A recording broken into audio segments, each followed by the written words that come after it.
Good afternoon, everyone. Thank you for joining us in our last panel of the series for 2020. My name is Elaine Rayborn. I'm from Sandia National Laboratories, and I'm joined today by two members of the Exascale Computing Project. And it's really an honor to end the year with this reflective review, a very informal fireside chat with Laurie Diehchen and Tom Evans. And so what I'd like to do is spend a little bit of time introducing them, and I'll introduce myself. And then we'll head into just a nice discussion about the year of working remotely, the disruption, the changes we've all experienced. And hopefully we'll be able to answer some questions and add some provocative, maybe thoughts to think about as we move into the next year. So let me start by introducing Laurie Diehchen. Laurie is Deputy Director of the Exascale Computing Project, where she works with Doug Cothy, the Project Director, on all aspects of project management. So for the past year, Laurie has been serving as Principal Deputy Associate Director for the Computing Directorate at Lawrence Livermore National Laboratory as well, which houses about 112 staff members that serve the laboratory needs in areas like high performance computing, computing sciences for all the missions of Lawrence Livermore, information technology for business, internal scientific investments, and workforce enablement. So Laurie's had a lot of oversight in these workforce programs and serves as a senior level advisor to the Computation Associate Director and to division leaders and institute directors on strategies to develop and sustain critical computing and computational capabilities. So before joining Lawrence Livermore National Lab, Laurie was a computer scientist at Argonne National Laboratory and a member of the technical staff at Sandia National Laboratories. Laurie received her bachelor's degree in mathematics from Edinburgh University in Pennsylvania in 1988 and her PhD in applied mathematics from the University of Virginia in 1992. So Laurie, can you tell us maybe one or two things that is not in your bio that nobody really would know about you? Oh, that nobody knows? Well, no. Okay, just a few people know. Maybe a limited number of people know. Okay, there we go. So yeah, so I think maybe one of the things that folks who know me really well know that when I was coming up through college and I was really debating on whether or not to go into the mathematics and the sciences or to pursue a degree in art. And so I actually split my time in college between math and drawing and painting classes. And so that's still very important for me and doing artistic kinds of endeavors, but I don't yeah, not huge numbers of people know that that was my alternate career path. That's great. That's interesting because I have an art background myself and I've always had a hard time explaining that. And now I think I can feel really good that, yeah, well, Laurie and I share that, that together. So that's great. Thank you for sharing that. I appreciate that a lot. And I'd also like to introduce Tom. Tom Evans is a group leader at Oak Ridge National Laboratory, and he's the leader of the HPC Methods and Nuclear Applications Group for Nuclear Energy and Fuel Cycles Division. So Tom is also the Level 3 Deputy for the Applications Development Energy Portfolio in our DOE Oscar Exascale Computing Project. Tom specializes in the development, implementation, and application of computational radiation transport as applied in the areas of nuclear engineering, radiation detection, astrophysics, high energy density physics, and medical applications. His interests include stochastic and deterministic transport methods on massively parallel platforms, nonlinear and time-dependent transport methods, coupled physics, including radiation hydrodynamics and core reactor physics, acceleration and preconditioning techniques, optimization and performance analysis, and large-scale scientific software design for parallel codes. Tom has published over 100 referee journal and conference articles. He's the primary developer of the de novo parallel deterministic and shift Monte Carlo transport codes at Oak Ridge National Laboratory, which are part of the scale package. So Tom, I'm going to ask you the same question. What are maybe one or two things that nobody knows about you? So yeah, not quite as maybe as interesting as Laurie's, but my real hobby is I'm a fairly serious competitive cyclist, which which feeds which is a really good background for being in the exascale computing project leadership, because people who kind of pursue that type of activity are kind of masochists and really enjoy suffering for suffering's sake. So it's good preparation for dealing with ECP and the various challenges it faces at times. So that's I just got a comment here. So that's kind of my background. I like doing pretty much, as my background may show, I like doing pretty much all outdoor things. I do miss the mountains from New Mexico. I was at Los Alamos 10 years before being at Oak Ridge. So that's kind of the thing I do to keep sane outside of my technical life. That's great. Yeah, I find that having a very active athletic life really does help when you develop technology. It's good to do things with your hands too. I'll tell you a little bit about myself. Actually, I started this journey of remote or virtual presence when I was really young as a child, because I would always ask my parents if I could be in two places at once. And they would always tell me, no, you can't do that. And I never accepted that. So I ended up making a career out of studying virtual presence and how we adopt and use technology and use that for all aspects of our life. So as a social scientist in the the statistics and human systems group at Sandia, I do a lot of work with, of course, software productivity for the exascale computing project, transmedia learning, visualizations. I've done work with using computer game technology for training and visualizations. And so I've always focused on this aspect of virtuality.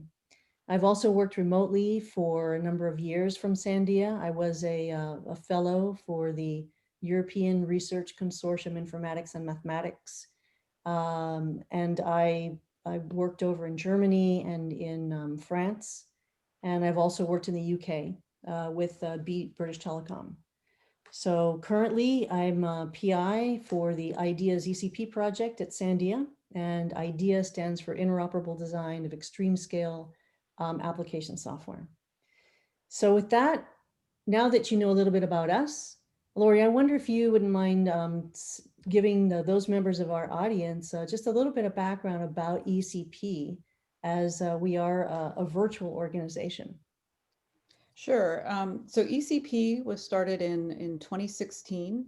It's a large project that spans 15, I think, of 17 DOE labs and a large number of universities and some industrial partners as well. And it's primarily focused on providing the sustainable ecosystem that we need for exascale computing. So it's not about delivering the machines. Those are different projects within DOE, but it's really about the applications and the software technology stack that's needed to do science basically right out of the gate on those machines.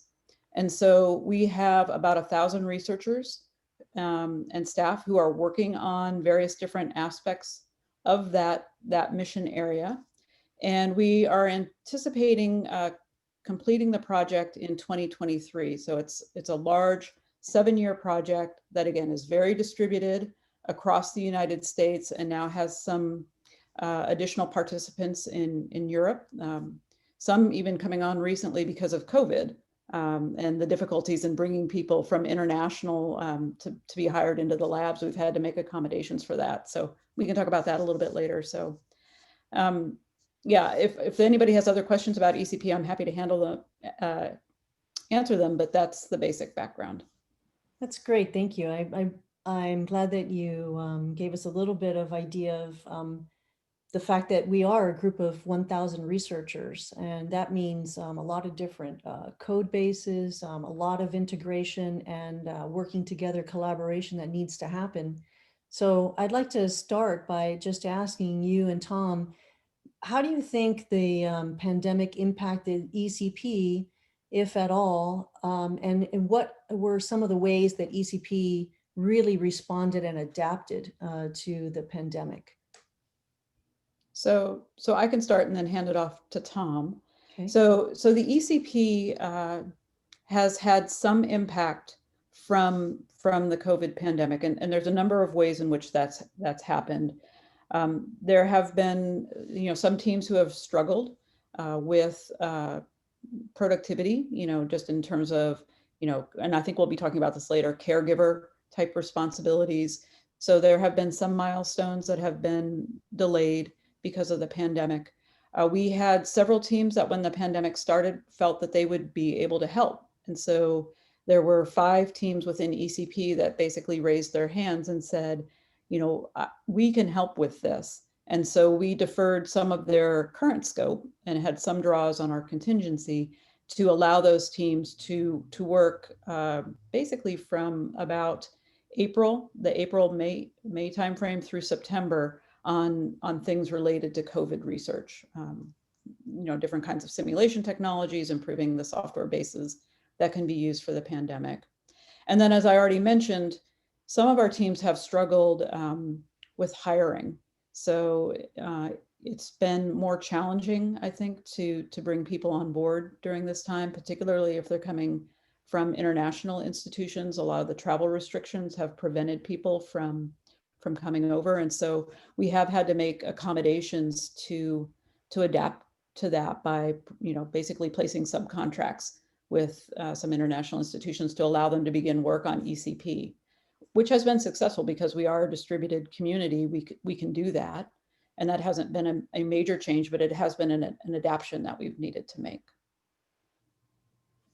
So with that, I'll turn it over to Tom. Yeah, so I would say it's when you look at across some of the teams, the responses have been very interesting. We're probably going to get into deeper discussions on these. In some cases where you've had teams that have already established, and particularly where they've got young staff working on projects, I mean, they've been like in a state of bliss, right? Because they've had very little interference on their day-to-day work, and they've just been able to go off and just nobody's bothering them, and they're like living the dream right now. Other cases where you've had brand new, in particular postdocs come onto teams, it's been, as Laurie mentioned, it's been really challenging. It's hard to spin up new staff, new people, especially younger ones on a project, especially now that we're into, as Laurie kind of mentioned at the beginning, we're year 3 into this. So these projects are kind of 3 years in. So when you're bringing someone on, it's not like they're right at the beginning. There's a lot there they have to pick up and to get started. And if they have to do that all remotely, it can be very difficult. And then the third aspect, of course, which I think has probably been the toughest thing for a lot of teams, is that there have been definitely issues where you have 2 working spouses with children, and the daycare and school situation has been very difficult for a lot of people. So it's created a lot of challenges in time management, which I think we're going to get into in a deeper way. So it's kind of been in those 3 areas. In terms of overall interaction, I don't think that's been as disruptive as you think, because from the very beginning, ECP was already a very dispersed, largely virtual project in many ways. I think in some sense, teams would kind of get, almost all of our project teams are inter-institutional teams, right? And so they've already learned mechanisms for working together remotely. What they've missed is maybe the once every 3 months co-location meetings that they might have had, right? But by and large, that hasn't been the big bottleneck, I think. I think it's been onboarding new people and the challenges that people have had to deal with in their personal working environments has been the 2 impediments. And that's been offset maybe a little bit by some people who've been able to just have had no impediments or interference, and they're, that's gone away, right? No meetings every day, and have just been able to really dive in and focus on something. So it's not been all barriers. It's, it's been a little bit of both. Right.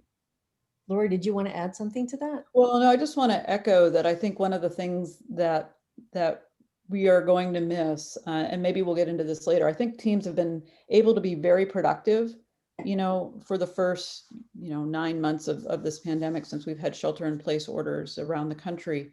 But as we go forward, people are missing more and more that occasional face-to-face interaction. And I think that will become more pronounced and more apparent as we go forward. So I'm hoping that, before too much longer, we'll be able to start to re-engage, at least, in if not, 1,000-person annual meeting, at least maybe smaller team meetings to reconnect and, have those important brainstorming social type interactions. So. Right. That's something that I think we hear a lot, and a lot of the research that I've done, that I've looked at, it's just across the board, this idea of missing a sense of belonging, and people needing to reconnect is really important. And so I want to ask a question, because we need to be creative now about how we establish and create a sense of belonging. I want to ask a question that might flip the way we think a little bit. So if you think about it, ECP is a virtual organization of mostly national labs and universities that are co-located groups. What if we were to think about each of the national labs as being all remote organizations? I'm wondering how that might change the way that we think about how we create a sense of belonging. So if we can't rely on the office, and if we're all remote, what are some of the ways that might change the dynamic? Any thoughts? You want me to start, Laurie, on this one? Or yeah, why don't you go ahead and start, Tom? So I can tell you just some experience we do in my own group. And this is, I think this varies by unit to unit. And I use unit as opposed to a formal, my thinking has always been that the most effective collaborative teams, or units, let us say, kind of grow organically. They're not, they're not imposed. They kind of grow up from people who have a like outlook. I've been very fortunate with the group I have here that, we've always been fairly interactive, tight knit. When we used to go in the lab, we used to often spend time, in the same conference room working for part of the day, just because, not necessarily talking the whole time, but just, somebody can just shout out a question and someone will answer it, or two people will go to the corner and work out something while the others are there, but you're all just kind of there. So obviously when you're virtual, that creates impediments. So some of the things we've done is we have, for lack of a better phrase, we have standing video meetings.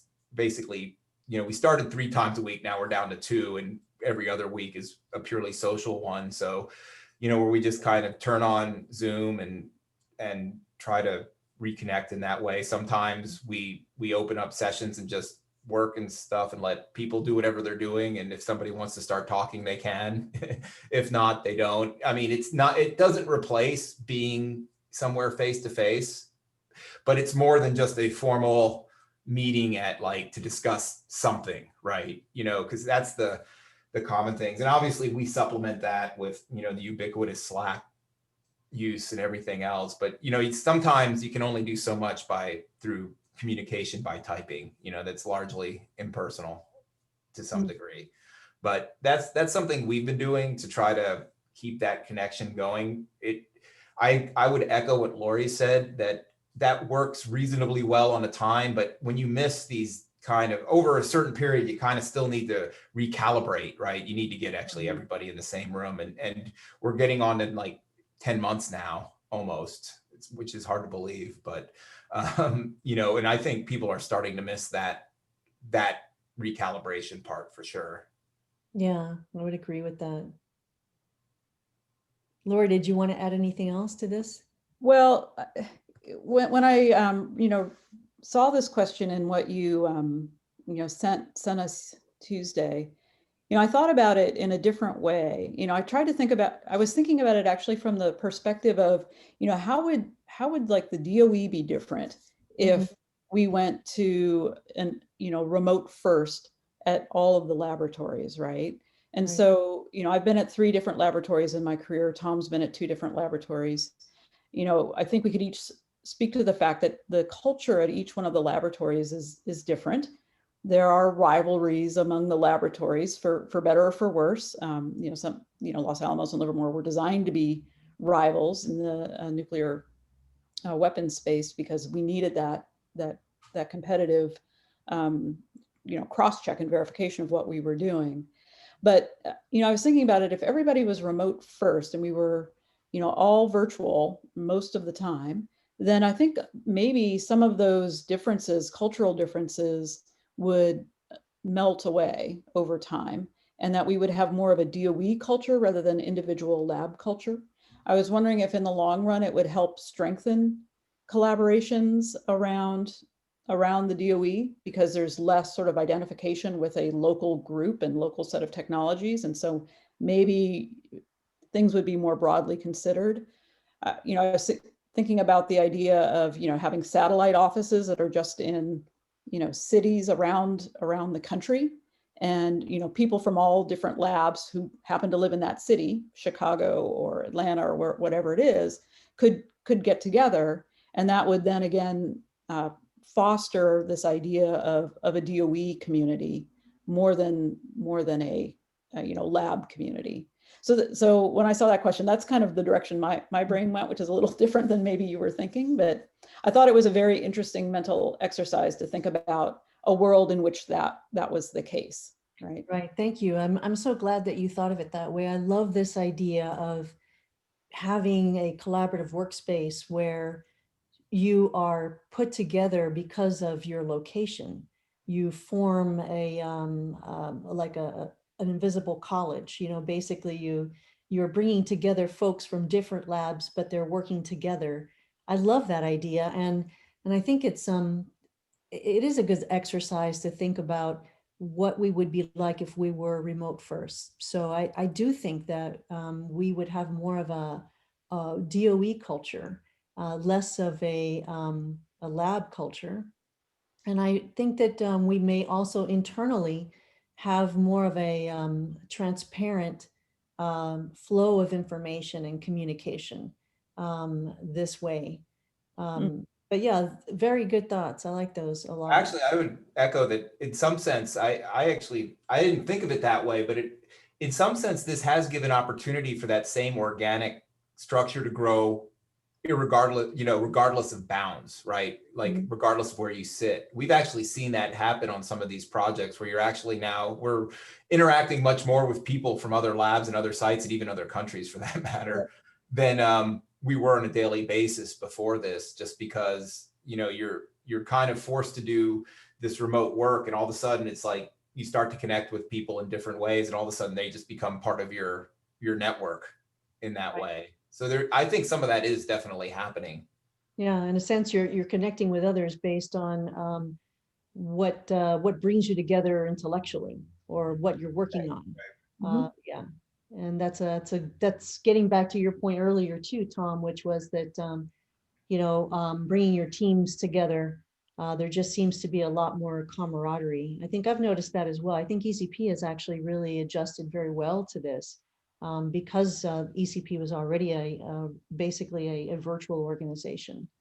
So, yeah. I think in part, this goes back to what Tom was saying earlier, the fact that the management team, which is the team I interact with the most regularly, has been together for a long time. We know each other well. That allows us to continue to have that camaraderie. I think it would be more challenging if we were a new team trying to come together. It would be very difficult to do that well. Well, I'm sure you can do it well in a totally virtual environment, but it is, for me, it's easier, to bring a new person on board, to get a new team functioning together if you have some face-to-face time to build up those connections. I think we were very fortunate, if you want to use that word, on the timing, because we kind of all went through the crucible of the 2019 lead to CD2 reviews, where it seemed like we were meeting at various locations, every month, if not more frequently than that. If this had hit a year earlier, that would have been really hard, I think, to get through. Yeah. But because we kind of all did go through that together, it's been easier after this, for the reasons you said. Hmm. Let's change the topic a little bit to talk about when can computational scientists not work from anywhere. So let me give a little bit of background about that. This is something that I've heard a lot, that computational scientists can work from anywhere. And that would, we would assume that that also includes from any virtual location. I would argue that it depends on the circumstances and on certain conditions.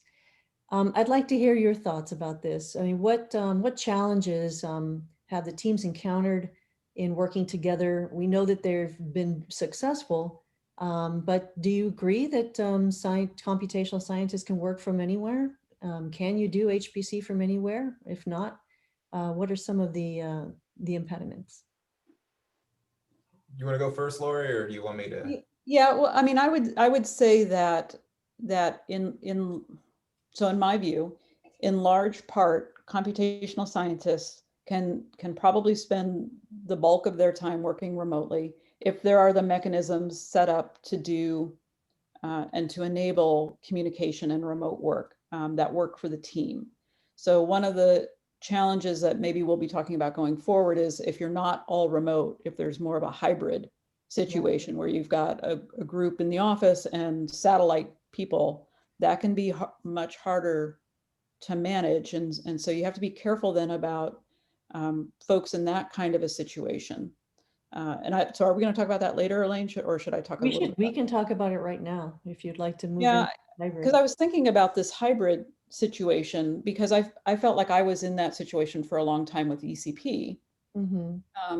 Because the project office lives at Oak Ridge, and a lot of my job is interacting with the project office. And so I was a satellite person at Livermore, calling in. And as everybody who's probably on this call has probably participated in meetings that are largely in person, but you are the one person calling in. It's hard to be an equal participant in those kinds of meetings. And there's been lots of studies about, would it be better if you were, all interacting remotely? And I have found that in this particular case, I've had a much greater voice, more of an ability to participate. And so that's been an interesting thing to think about in terms of how can we make that more effective if we go into a hybrid situation. I think computational scientists who are working closely with maybe some lab, more experimental team members would have a need to be co-located with those folks at least part of the time, maybe not full time, but be with them periodically. But it is harder for me to envision a case in which a computational scientist couldn't be remote at least part of their time. And so I don't know, Tom was maybe more creative than I was, but I couldn't really come up with anything. I think you've actually, first of all, I would say, I think you raised a really good point that if we had to do if we were doing a series of meetings where one or two people were virtual and then, 10 other people were in a room, I think that's a very ineffective. I think you're right. Because I've been on meetings like that where, the person listening in is generally not a full participant, not through anybody's fault. It's just the nature of the medium. Whereas when everybody's virtual, it's usually pretty easy for everybody to be full participants.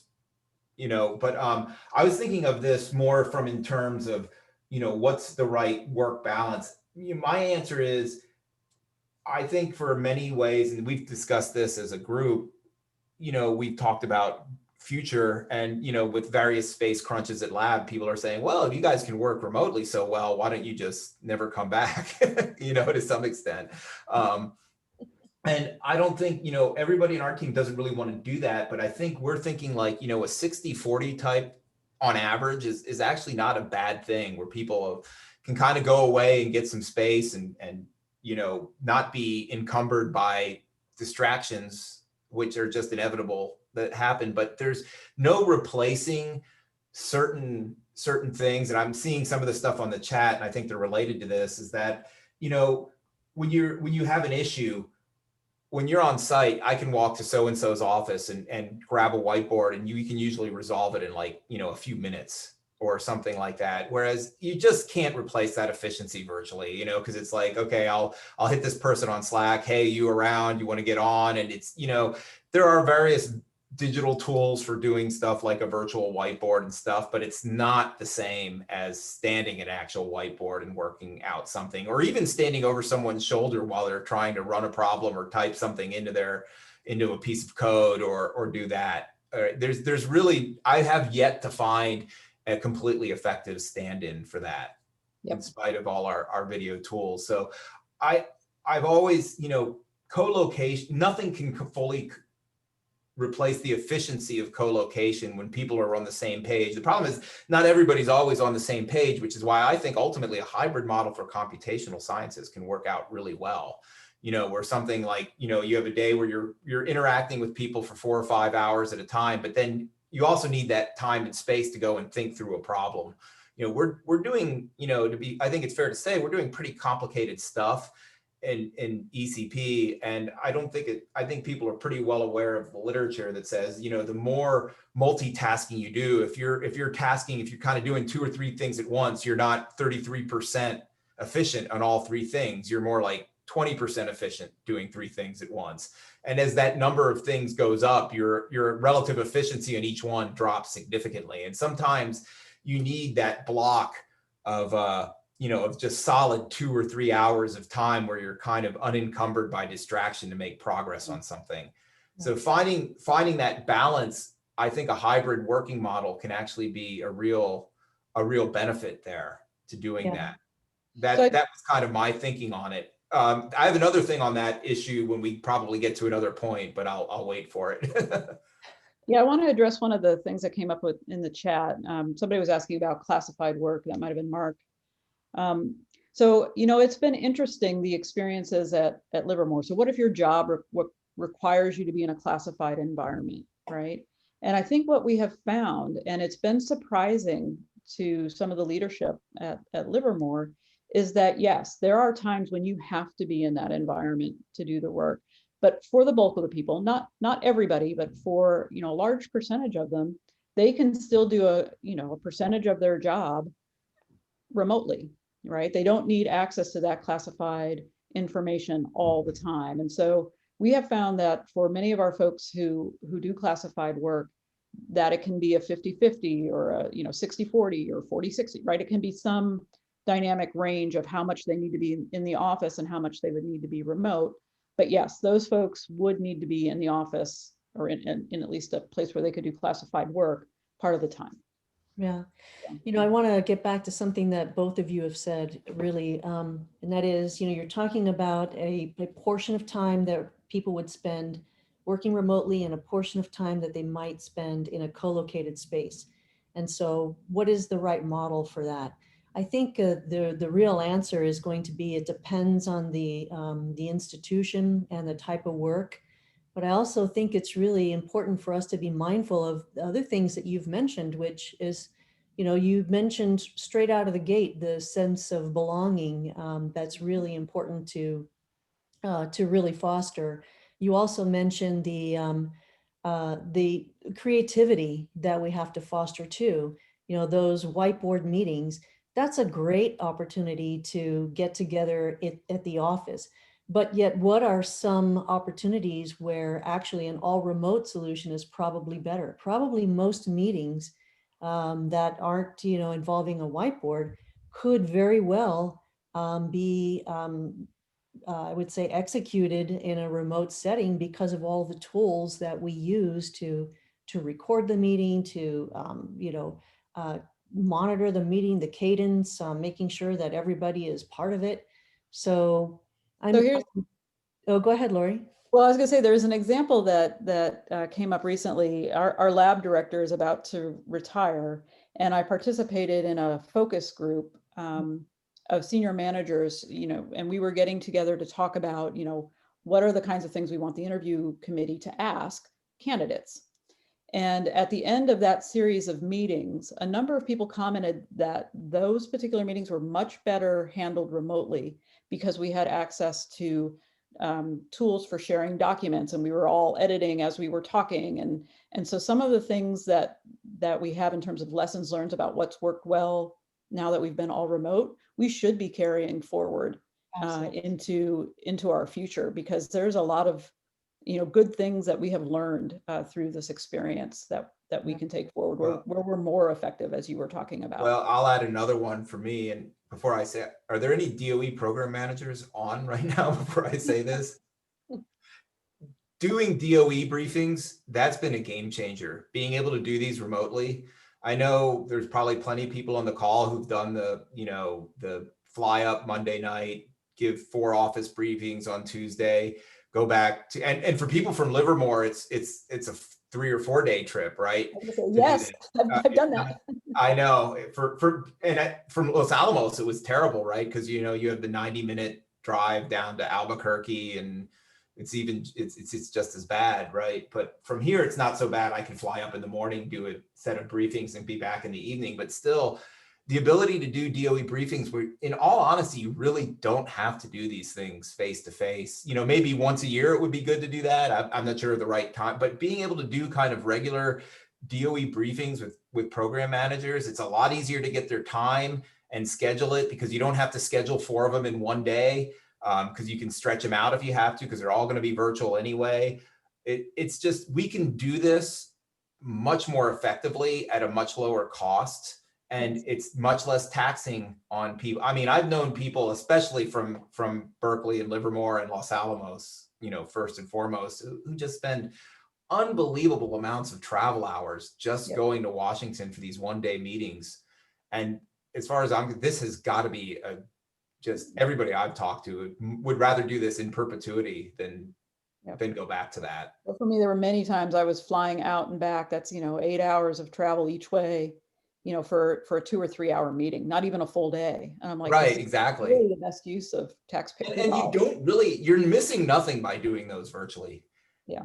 Quite honestly, at least I haven't felt like we've missed anything. Well, I would say that the level of interactivity maybe between the program managers and the presenters is not as high in the virtual setting from what I've seen. And so there's probably some of that's true, but in terms of conveying the information and keeping people up to date, and that's why I'm saying, maybe once a year you still need to do that face-to-face meeting or whatever. But in terms of being able to do this virtually, I think for me, it's been a game changer. Because I used to dread having to do these. I think in general it's a win. I agree. Yeah, it sounds like we'll have a lot of lessons that we're going to take forward into the new year, which I think is really great. I started in the abstract of our fireside chat posing the question, what are some of the things that we have learned, and what are some things that we maybe needed to unlearn as we went through this whole experience this year? And I think that one of the things that we've definitely needed to unlearn is this notion that we can take the office concept and what happens in a co-located experience and just transport that over to a remote experience, and it's all going to work fine. I think that what we've discovered is that they are 2 different ways of interacting, each with their own advantages and disadvantages and basically opportunities. So it was really good to look at this as an opportunity to change. So I'm curious, we really only have about 15 more minutes. I'm going to ask Ashley to look through the chat for some questions, but while she's doing that, I want to ask you and Tom if you have anything that just any reflection that you want to share that we had many more questions that I put together for you than we could actually cover today. What was one of the ones that stuck out to you that you just really would like to answer? Well, I think for me, I reflected on, what I personally, have had to do, in order to try and, where I struggled in the pandemic and what I've personally tried to do to overcome some of those struggles. So, for me, Zoom fatigue has been a major issue because I'm on the phone from, 8 in the morning until 4 or 5 at night, almost every day. And I was finding that I was more exhausted at the end of those days because I think, when I was at the office, going from meeting room to meeting room was like a little mini break, a micro break. Mm-hmm. Or going across the lab was like a 7-minute micro break, right? Where you could kind of regroup. And there, you don't have that necessarily. Here I hang up and I immediately dial my next number. I hang up, I dial my next number. And so that's been a challenging. So one of the things that I've been trying to do to cope with that are incorporating more of those micro breaks where I can in my day here, where I get up out of my den and I go to where I have my little art station set up and I do just 5 or 10 minutes, right, of something creative. And that can be really rejuvenating and important for me to get through the day. Otherwise, it's kind of a long haul to sit on my, to sit in my office for 8 to 10 hours without a change of scenery. Yeah.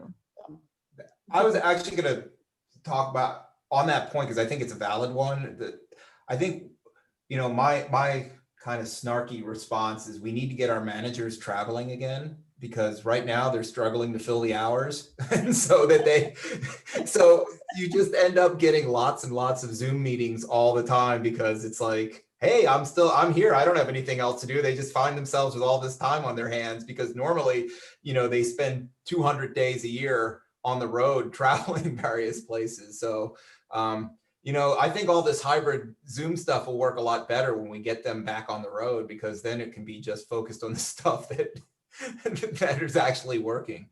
But actually, the answer I was going to give is one of the real challenging things that we had this year. We kind of touched on it. We had an opportunity to start a new project, and it was a 3 lab project, actually 4 lab project. So it was already going to be co-located. We already had an issue of bringing people together from remote places, but it was a group of people that hadn't worked a lot together.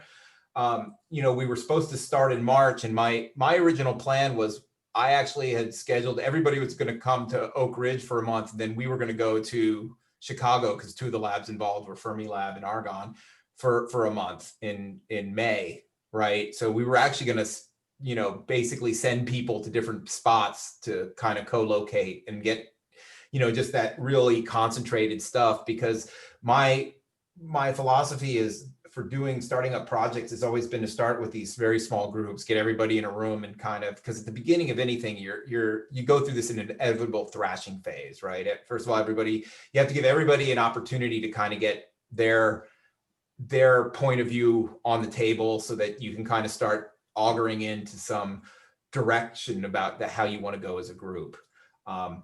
Doing this remotely was a real challenge, right? Because basically, March was off the table because we almost all the labs kind of entered their various shutdown phases at the beginning of March of last year, or I guess technically this year, but last March. So we kind of had to start this up through, totally virtually from the very get-go. And that was probably the biggest challenge in this whole thing that I had to, that we had to deal with or encounter. And I wish I had a real good answer on the right way to do this. I don't think we still do. We kind of muddled through at the beginning, and then kind of got into this cadence where we were doing, 3-hour-long kind of like open Zoom meetings a week, that they weren't meetings per se. They were, we're all going to open up a Zoom channel and people would be working on their various stuff, and people could throw out whatever issues that they needed to throw out. And sometimes it became a discussion. Sometimes it was just a few random questions or whatever. And then we had kind of once a month, a full day working, kind of, we called them working hackathons, where we basically opened up Zoom at 9 and shut it down at 5. And it was just kind of always on in the background in a similar way. I don't know that was still ideal, but it was the best kind of we could do. So I still don't have a great solution for that. It seemed to work to this point, but that to me is still kind of the challenge, is doing the startups. We talked a little bit about onboarding, but onboarding a single person into an established project is hard enough. Starting one from scratch is really, really hard. And I just don't think there's still not a real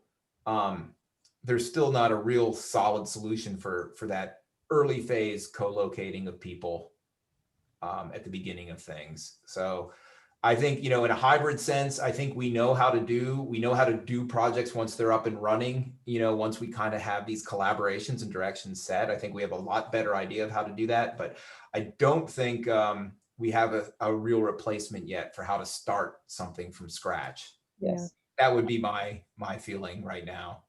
That would be a good opportunity, I think, for us to learn from organizations that are completely remote. Because they've encountered this problem, and they've had ways that they're solving it. So that would be, I think, good for us to look at, just to see how others are dealing with it. So are they completely remote or remote first, right? And so, I mean, or do they bring folks together for some of these very specific kinds of activities of beginning a new project, even if it's, for a week-long meeting in a, hotel conference room if they don't have a headquarters, right? Some of them will, but in some cases, if it's a global organization, it's difficult to bring people together even. So I think they do leverage, just even your first thought, which is bring together people that are co-located in the same environment. I think one of the unique challenges we have in our space, and I'm not saying it's completely unique to what we're doing at the labs, it's more unique in the field, is that one of the things we do when we're starting, I mean, we have the kind of classic herding of cats problem, right? You can go into this saying, I'm in charge and you're all going to do what I say. But to be honest, I find that those efforts are rarely as successful as the ones where they're more built on a common vision. You could have, obviously, ultimately someone's kind of in charge and has to resolve disputes, and conflict and, conflict resolution is all part of that. But rarely do we have something where that's super successful, where it's just like, okay, you do this, you do this, you do this, you do this, and there's no feedback, or there's no feedback loop to it. The best, we're in a field where we're dealing with lots of talented people, and you're not going to get talent. Most talented people aren't going to work on a project like that. They have other options, right? Laurie can't come in and say, okay, you go do this. I mean, she could say it, but most, she's going to end up with all the, she's not going to end up with a lot of the best people, because they're going to say, I'll go work on something else where I have a say in what's going on, right? So I think all of us who've been, in this for a while have kind of learned that the most effective things work when you can kind of try to drive things to consensus. And it doesn't mean it's all like, that doesn't mean it's completely democratic necessarily. It just means that, you need to go through this period where you're trying to drive a group to consensus instead of direct a group. You're directing a group, you're not ordering.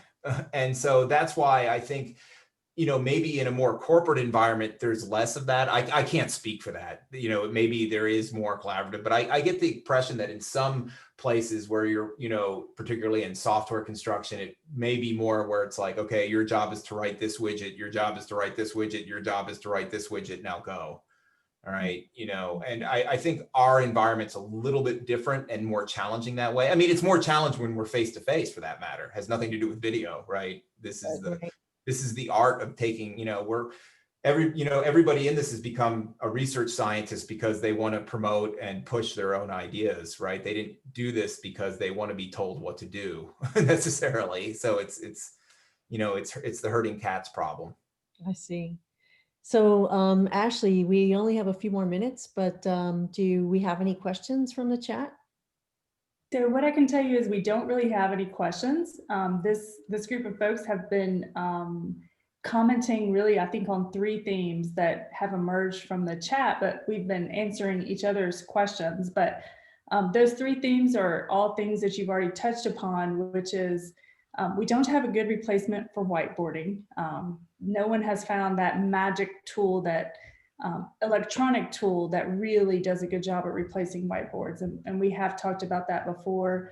The other 2 themes are, it's really hard to replace the innovations and the ideas that come from people talking right before a meeting or after a meeting or at the coffee cart, which I have learned I need to go visit more when I go back to ORNL, because apparently you miss a lot if you don't go to coffee carts.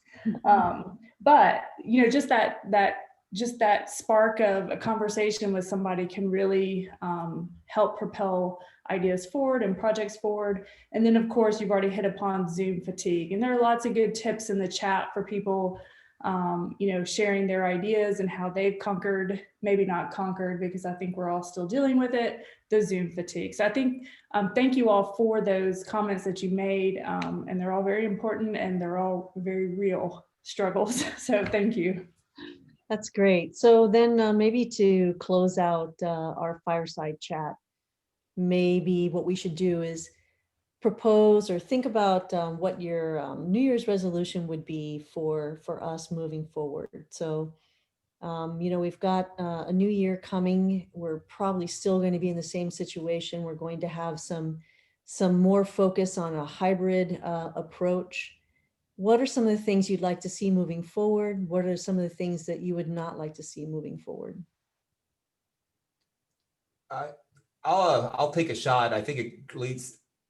I think one of the negatives, and Laurie touched and Ashley touched on it, of this is it's in a perverse way, it's also very easy to schedule meetings when everybody's virtual, right? And sometimes I think it might be good if we sit back and say, just because we can doesn't mean we should or need.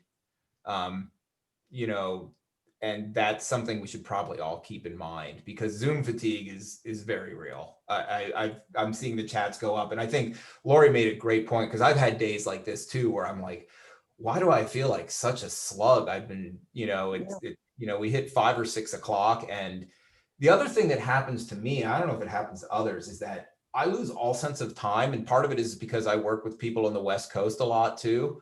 And, I'll look up, and to them it's like, gee, it's getting late, I should be going to bed. And it's, because it's 10 o'clock there. Well, it's 1:30 or, it's 1 for me or 2. And it's like, you just go right through, because why is it any different? I was working here when I got up, and now I'm sitting at the same screen. It's not like there's been no location change. So you lose that sense of time when you're not moving from one place to another, not even on site, but even just moving from your home to work. And then, 5 or 6 o'clock hits, and you're like starting to think about, man, I think I feel like getting home now. Right. You lose all of that. And with that, with lack of movement comes lack of sense of time, right? Because time is intimately linked to motion.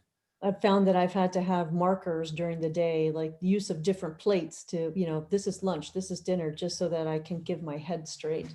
Yeah. Laura, do you have any closing comments? Well, yeah, I think in terms of, New Year's resolutions, for us as a community, is to really build on what we talked about earlier, which is, taking the things that we've learned are really valuable in the virtual or remote setting, and keeping those as we move forward so that we can allow people more flexibility. We're talking a lot, probably at all of the labs, about allowing remote work, people who live out of state, or, not just in the next town and want to come in 2 or 3 days a week, but those who would be rarely coming in because, say, they live in Idaho or wherever they go. And so, taking these lessons that we're learning now and applying them, and providing a, just a better, more productive work environment for all our employees without losing the good things that we have in being co-located, is something I'd love to see us, strive to figure out as we move forward into 2021. Yeah, those are some really great thoughts. Thank you. I think for me, I really would like to see us keep a lot of what we've learned in including others. I think that we've made a lot of inroads into making virtual work, remote work, more of a first class option, which I think is going to take us in a lot of good directions in the future. I'd like to see us keep that. And yeah, so I'm really actually very optimistic about next year and the years to come. I think we've seen a sea change, and I think it's a great opportunity for us. I really want to thank you, Laurie and Tom and Ashley for joining us today.